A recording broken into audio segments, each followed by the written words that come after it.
Hello बच्चों, तो हम यहाँ पे शुरू कर रहे हैं मेटाबॉलिज्म के टाइप्स की। तो मेटाबॉलिज्म के कौन कौन से टाइप्स है बच्चों, यहाँ पे हम देखते हैं। तो हमने यहाँ लिखा है कि मेटाबॉलिज्म्स है, और मेटाबॉलिज्म्स के यहाँ पे क्या है, दो पार्ट्स मिल रहा है। एक मिल रहा है एनाबॉलिज्म एंड दूसरा मिल रहा है क्या है, कैटाबॉलिज्म। एनाबॉलिज्म क्या है, तो यहाँ पे हम कह सकते हैं कि ये एक मेटाबॉलिज्म है जिसमें क्या होता है ना, यानी कह सकते हैं कि the metabolisms in which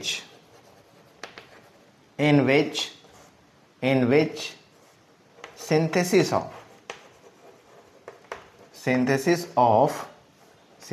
of macromolecules from micromolecules या सिंपलर मॉलिक्यूल्स, छोटे छोटे मॉलिक्यूल से क्या करते हैं, बड़े मॉलिक्यूल्स का फॉर्मेशन करते हैं। दैट मीन्स कह सकते हो कि ये एक सिंथेटिक प्रोसेस है, फॉर्मिंग प्रोसेस है, कंस्ट्रक्टिव प्रोसेस है। दैट मीन्स ये क्या है, कंस्ट्रक्टिव इवेंट्स है ये, यानी यहाँ पे क्या है, कंस्ट्रक्शन का काम होता है। एंड कंस्ट्रक्शन के लिए क्या चाहिए, तो यहाँ पे एनर्जी भी रिक्वायर्ड होता है। तो यहाँ पे कह सकते हैं रिक्वायर्ड हीट और एनर्जी। तो एनर्जी और हीट अगर रिक्वायर्ड है तो ऐसे में हम इस प्रोसेस को कह सकते हैं कि ये एक इंडोथर्मिक प्रोसेस है। इंडोथर्मिक प्रोसेस है, इंडोथर्मिक रिएक्शंस है, इंडोथर्मिक प्रोसेस है, इंडोथर्मिक रिएक्शंस है। अगर एग्जांपल की हम बात करते हैं तो जैसे फोटोसिंथेसिस है, और क्या कह सकते हैं, प्रोटीन सिंथेसिस है। ये जो है वो क्या है, एनाबॉलिक प्रोसेस है। अब यहाँ पे देख सकते हैं कि कैसे ये काम कर रहा है। जैसे फोटोसिंथेसिस में क्या होता है, छोटे मॉलिक्यूल्स जैसे 6CO2 और जो 12H2O हैं, ये भी छोटे मॉलिक्यूल्स हैं। ये क्या करते हैं, कंबाइन करते हैं। यहाँ पे क्या है, रिएक्शन होगा, और इस रिएक्शन में क्या है, एनर्जी चाहिए होता है। यहाँ पे सोलर एनर्जी चाहिए होता है, मतलब एनर्जी रिक्वायर्ड है। और फॉर्मेशन होता है एक बिग मॉलिक्यूल्स का, जिसको कहते हैं C6H12O6। और साथ ही साथ क्या बन जा रहे हैं, तो 6H2O बन जा रहा है, और क्या बन रहा है, 6O2 बन रहा है, जो कि बाहर ऑक्सीजन रिलीज कर जा रहा है। तो यहाँ पे हम देख रहे हैं कि ये है माइक्रो मॉलिक्यूल, छोटे मॉलिक्यूल्स हैं, सिंपलर मॉलिक्यूल्स हैं। ये भी H2O जो है वो सिंपलर मॉलिक्यूल्स है, और यहाँ पे इन दोनों से बड़ा मॉलिक्यूल यानी मैक्रो मॉलिक्यूल्स बन जाता है। तो यहाँ पे क्या हो रहा है, सिंथेसिस का काम हो रहा है, मतलब फॉर्मेशन का काम हो रहा है। एक जो मैक्रो मॉलिक्यूल है माइक्रो मॉलिक्यूल से बन रहा है, यानी बड़े मॉलिक्यूल्स का फॉर्मेशन जो है छोटे मॉलिक्यूल से हो जा रहा है। सिंथेसिस का काम है, कंस्ट्रक्शन का काम है, और यहाँ पे हीट भी रिक्वायर्ड है, एनर्जी भी रिक्वायर्ड है, सोलर एनर्जी चाहिए हुआ यहाँ पे।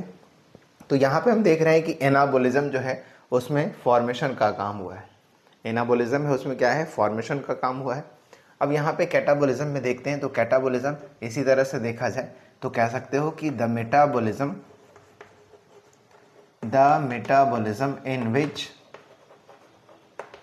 in which breakdown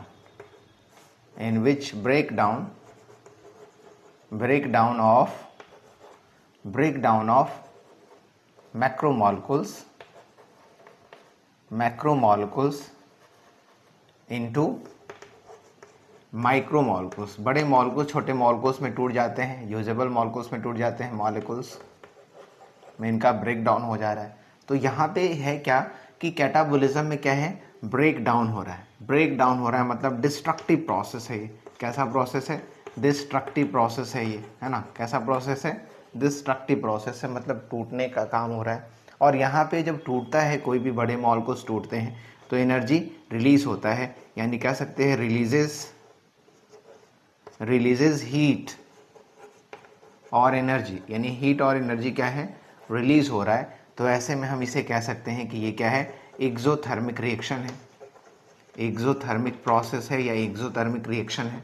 क्या है, एक्सोथर्मिक प्रोसेस है या एक्सोथर्मिक रिएक्शंस है। अब यहाँ पे देखते हैं कि क्या है, जैसे रिस्पायरेशन है, तो रिस्पायरेशन में क्या है, टूटने का काम हो रहा है, और क्या हो रहा है, तो जैसे डाइजेशन का काम है, तो इसमें भी क्या हो रहा है, टूटने का काम हो रहा है ना। तो ये जो बहुत सारे हमारे पास जो एग्जाम्पल हैं वो क्या हो सकते हैं, किसके एग्जाम्पल हो सकते हैं, कैटाबॉलिज्म के हो सकते हैं।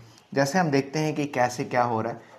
अगर हम बात करते हैं यहाँ पे कि स्टार्च है जो कि एक बिग मॉलिक्यूल्स है, स्टार्च जो है कि बिग मॉलिक्यूल्स है और ये हाइड्रोलाइसिस होता है, यानी इसका जो है हाइड्रोलाइसिस होगा और यहाँ पे एंजाइम्स प्रेजेंट रहेंगे और ये टूट जाएगा किस में, तो ये टूट जाएगा किस में, तो ये टूट जाता है माल्टोज में, टूट जाता है माल्टोज में, टूट जाता है। और किस में टूट सकता है, तो यहाँ पे कौन से एंजाइम है उस पर जो है डिपेंड करता है, या लिटरली कह सकते हो कि माल्टोज में टूट सकता है या ये ग्लूकोज में टूट सकता है, ग्लूकोज में टूट सकता है। तो कहीं ना कहीं ये क्या हो रहा है, सिंपलर मॉलिक्यूल में कन्वर्ट हो रहा है। जो स्टार्च एक बिग मॉलिक्यूल्स है, माल्टोज एक छोटे मॉलिक्यूल्स है, ग्लूकोज एक छोटे मॉलिक्यूल्स है, इन मॉलिक्यूल्स में क्या होता है, ब्रेक डाउन हो जाता है। इसका मतलब है कि एनाबॉलिज्म में फॉर्मेशन का काम हो रहा है और कैटाबॉलिज्म के क्या है, ब्रेक डाउन का काम हो रहा है। जो मॉलिक्यूल्स हैं उनका क्या होगा, ब्रेक डाउन होगा। तो यहाँ पे हम समझते हैं आगे कैटाबॉलिज्म में जो रिस्पायरेशन है वो एक्चुअली में रिस्पायरेशन क्या है, ये दो प्रोसेस को दिखा रहा होता है। एक तो इसमें क्या हो रहा है कि ब्रेक डाउन भी हो रहा है ग्लूकोज का, और दूसरा क्या है, तो एटीपी का फॉर्मेशन भी हो रहा है। तो रिस्पायरेशन की बात अगर करेंगे तो ये एक एम्फीबॉलिक प्रोसेस हो जाएगा।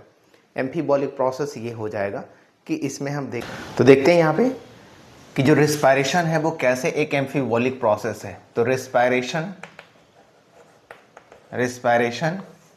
Is amphibolic process, amphibolic reaction है। तो एम्फीबॉलिक रिएक्शन कैसे है, एम्फीबॉलिक रिएक्शन होता क्या है, तो इसमें हम देखते हैं कि क्या हो रहा है कि एम्फीबॉलिक जो रिएक्शंस होते हैं, एम्फीबॉलिक जो रिएक्शंस होते हैं इसमें क्या होता है, एनाबॉलिज्म भी होता है, एनाबॉलिक रिएक्शंस भी होते हैं और कैटाबॉलिक रिएक्शंस भी होते हैं, यानी बनने का काम भी होता है और टूटने का काम भी होता है। तो जिसमें दोनों ही वर्क हो रहे हों, एनाबॉलिक वर्क भी हो रहा है और कैटाबॉलिक वर्क भी हो रहा है, एनाबॉलिक और कैटाबॉलिक दोनों ही वर्क हो रहे हैं। तो ऐसे में हम कह सकते हैं कि वो प्रोसेस क्या है, एम्फीबॉलिक है। कैसा प्रोसेस है, एम्फीबॉलिक है। तो यहाँ देखते हैं कि कैसे ये एम्फीबॉलिक होता है। तो यहाँ पे देख रहे हैं हम यहाँ पे कि हमारे पास क्या ग्लूकोज है, C6H12O6 है, और यहाँ पे क्या कर रहे हैं, तो हम एक रिएक्शंस दिखा रहे हैं 6O2, और यहाँ पे क्या कर रहे हैं कि रिएक्शंस को कैरी फॉरवर्ड करेंगे तो ये टूट जाएगा किसमें, तो यहाँ पे फॉर्मेशन करेगा 6CO2 का और फॉर्मेशन करेगा 6H2O का, और साथ ही साथ क्या होगा, तो यहाँ पे क्या निकलता है, एनर्जी रिलीज होता है। क्या रिलीज होता है, एनर्जी रिलीज होता है, जो किस फॉर्म में रिलीज हो रहा है, एटीपी के फॉर्म में हो रहा है। किस फॉर्म में हो रहा है, एटीपी के फॉर्म में हो रहा है। तो हमने यहाँ पे देखा कि जो कैटाबॉलिक प्रोसेस है वो क्या है कि यहाँ पे जो ग्लूकोज है, इस ग्लूकोज का ब्रेक डाउन हो गया किस फॉर्म में, है ना, CO2 और H2O की फॉर्म में क्या हुआ, ग्लूकोज का क्या हुआ, ब्रेक डाउन हो गया। तो यहाँ पे क्या दिख रहा है कि ब्रेक डाउन प्रोसेस है, मतलब यहाँ पे क्या है, कैटाबॉलिक रिएक्शंस दिखे हैं। क्या दिखे हैं, कैटाबॉलिक रिएक्शंस दिखे हैं, यानी टूटने का काम हुआ है। बट यहाँ पे क्या है, एटीपी एक नए मॉलिक्यूल्स है जो यूज़ होते हैं, एनर्जी फॉर्म में यूज़ होता है, सेलुलर एनर्जी के फॉर्म में यूज़ होता है ना। तो ये जो यहाँ पे एटीपी का जो फॉर्मेशन है, यहाँ पे जो एटीपी का फॉर्मेशन है, अगर सिर्फ और सिर्फ हीट रिलीज हो जाता तो हम एक्सोथर्मिक रिएक्शन मान लेते हैं इसको। लेकिन यहाँ पे क्या हो रहा है, एटीपी एनर्जी भी बनता है। तो एटीपी का फॉर्मेशन होना, यानी एटीपी फॉर्मेशन, एटीपी जो फॉर्मेशन यहाँ पे हो रहा है, एटीपी फॉर्मेशन हो रहा है, इस वजह से हम कहेंगे कि यहाँ पे क्या है, एनाबॉलिक, है ना, एनाबॉलिक वर्क हुआ है, एनाबॉलिक रिएक्शन हुआ है। इस कारण से हम कह सकते हैं कि रिस्पायरेशन में एनाबॉलिक भी काम होता है और कैटाबॉलिक भी होता है। इसलिए रिस्पायरेशन क्या है, तो एम्फीबॉलिक रिएक्शंस होते हैं। क्या होते हैं, एम्फीबॉलिक रिएक्शंस होते हैं।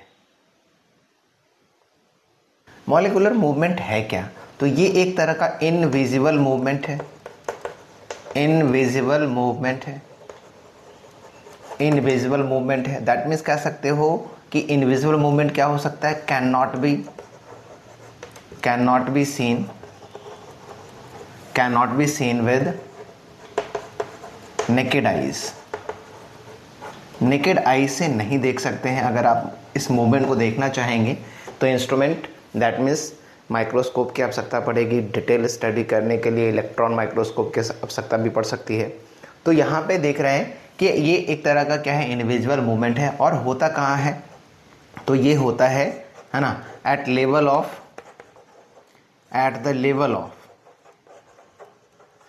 The level of molecules at the level of molecules के लेवल पे होगा, मॉलिक्यूल्स के लेवल पे होगा। दैट मीन्स कह सकते हैं कि कैसे एनर्जी फॉर्मेशन हो रहा है, यानी entry and exit of nutrient, entry and exit of nutrient into the cell,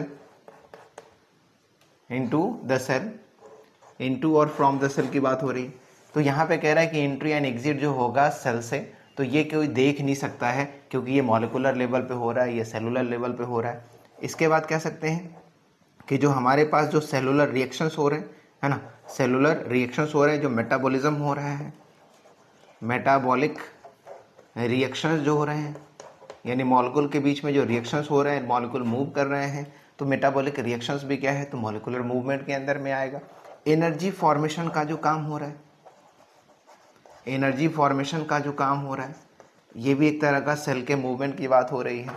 तो एनर्जी फॉर्मेशन भी क्या है, तो ये किस पे चला जाएगा, मॉलिक्यूलर मूवमेंट पे चला जाएगा, लेकिन हम इसे देख नहीं सकते हैं, है ना। तो ये एक चीज़ें हो रही है कि सिर्फ और सिर्फ ये क्या होता है, लिविंग में होता है, यानी ये कह सकते हो कि बेसिक फीचर है,